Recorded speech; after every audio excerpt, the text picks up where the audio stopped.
And the reason I'm sharing this is not just to give you a mental philosophy, but to share with you a simple experiential map of consciousness which you can use to begin exploring if you want to.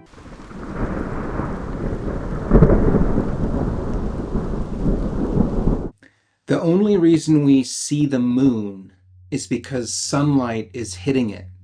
But we can't see the sunlight itself, even though it's filling the entire night sky. Think about that for a moment. Sunlight fills our entire solar system at every moment, in every direction, all the way out past Pluto. But to us, it looks dark because our eyes are not aligned with that light. Awareness is the same way. It's always here, filling everything, but we usually only see the objects it illuminates, like the table, chair, my little muffin top sticking out over my pants, that kind of thing. And if we turn our attention towards awareness to try to find where it's coming from, we really don't see anything, at least at first. But something interesting will start to happen. Something very subtle at first. Like the moon, we will begin to glow with the reflected light of awareness. Or another, perhaps more accurate way of saying it is that we will begin to notice the glow of awareness in ourselves and in objects. And this glow of reflected awareness in objects is sometimes called being, or beingness, or the I am, or the I amness. And notice that being is your last name, human being.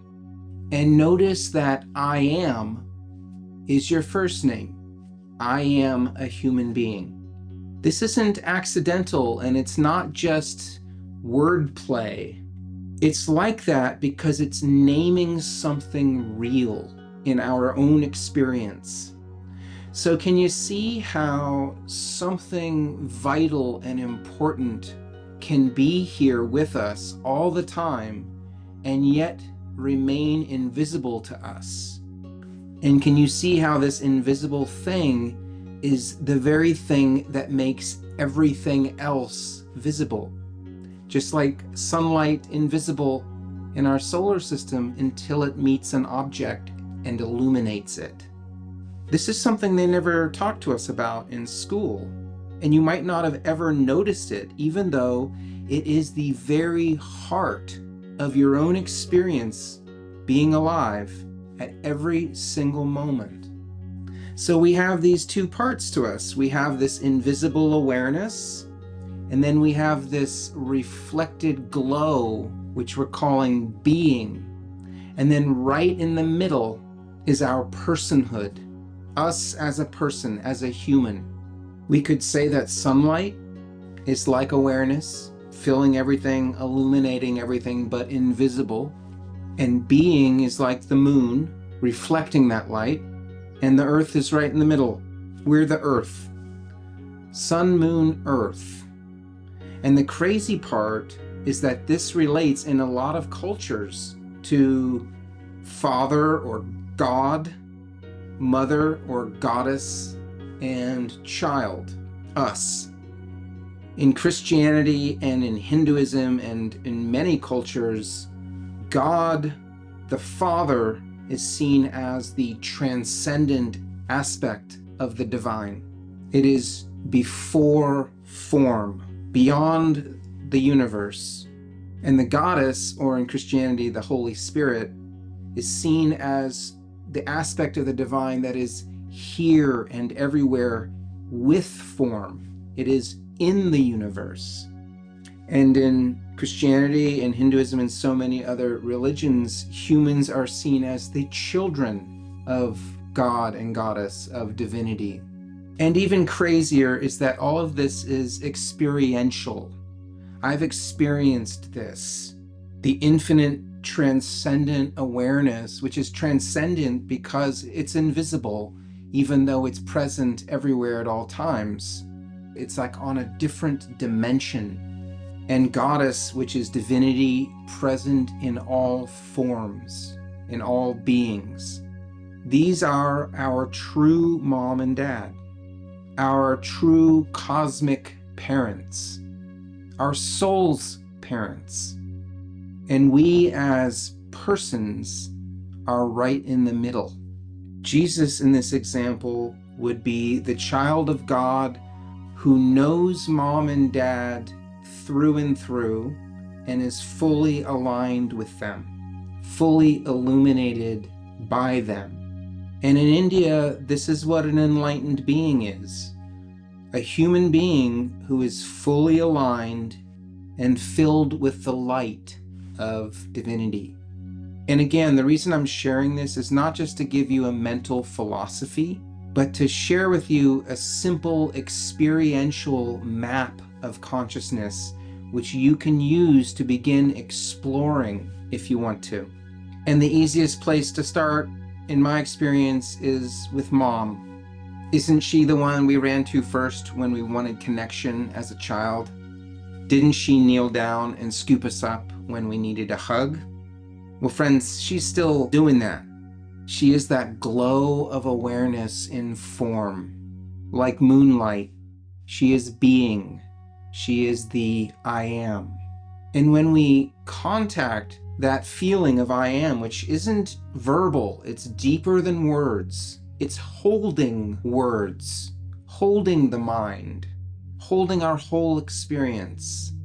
It's the first part of all experience, the container for it.